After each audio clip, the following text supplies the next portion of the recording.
Mr. Delaney, I want to stay right there with that St. Paul's case, because this is something of tremendous concern to me, that you would have advised, let's make the name of a minor public.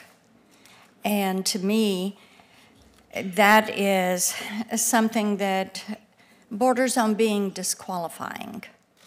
And I read some last night about this case and about the senior salute and everything. I think the Prouts are with us today, and I'm delighted that they are. And I appreciate that Chessie put forward a letter that Senator Durbin has made a part of the record. We are in a time when we do everything we can to protect minors. And we had hearings yesterday in this committee about kids' online safety and trying to protect them from sexual and physical abuse. And thank God the Prouts have a daughter, the older sister, who absolutely decked this guy in the face and gave him a shiner for graduation day so that people had to ask him what had he done. And in Chessie's letter, she talks about how you met with some of the St. Paul's students prior to the hearing that was going on. So would that be witness tampering? Did you advise them? Did you tell them what to say when they were on the stand? I did not. Did you try Senator. to soft pedal this? I did not, Senator. Okay, what did you advise them to say? What I advised them, and let me first acknowledge your point, Senator, I observed that criminal trial. What the Prout family went through in that trial was horrific and unimaginable. What no one should have to go through, no one would want to see a child endure. It was awful. Then why did you take the actions that you took? In the criminal trial, to get to the question regarding the witness involvement, Senator, the school was not a party to that criminal trial. So you were explaining this to the student? No, I didn't meet with the students, Senator. Okay. I did not even You were know. observed meeting with the students in a side room. Yeah, I did not meet with the students, Senator. I did not know the witnesses. You did not try to inform them. I did not. Okay, but you felt like that Chessie Prout should have been named from the beginning in that lawsuit. And your filing, you painted the school as a victim and Chessie and her parents as villains. Do you think that's intimidation?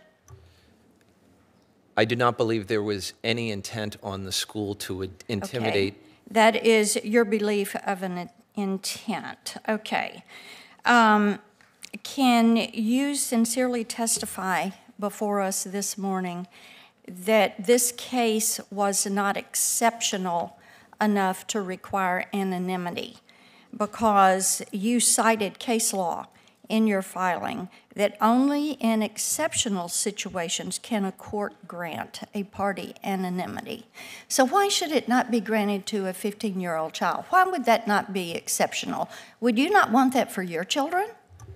I would, Senator, and then why did you advise otherwise? Were you trying to protect the school?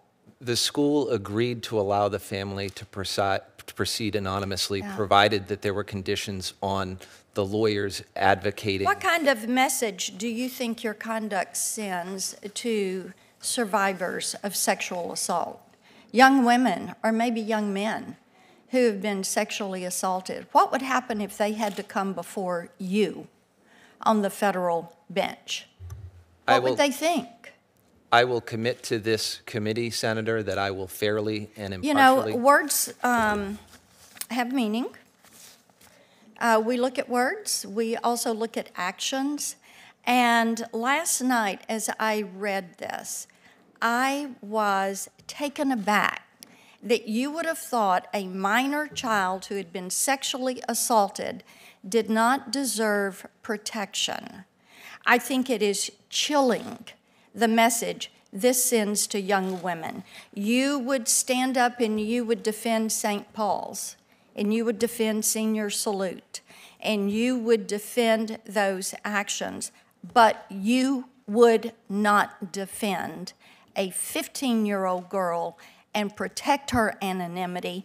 And to me, this is something that is disqualifying in your background. We have judges that I think we've got one right now, Judge Edelman, let somebody out knowing they were a danger to the community, and the person he let out killed an 11-year-old girl at a Stop the Violence picnic on July 4th.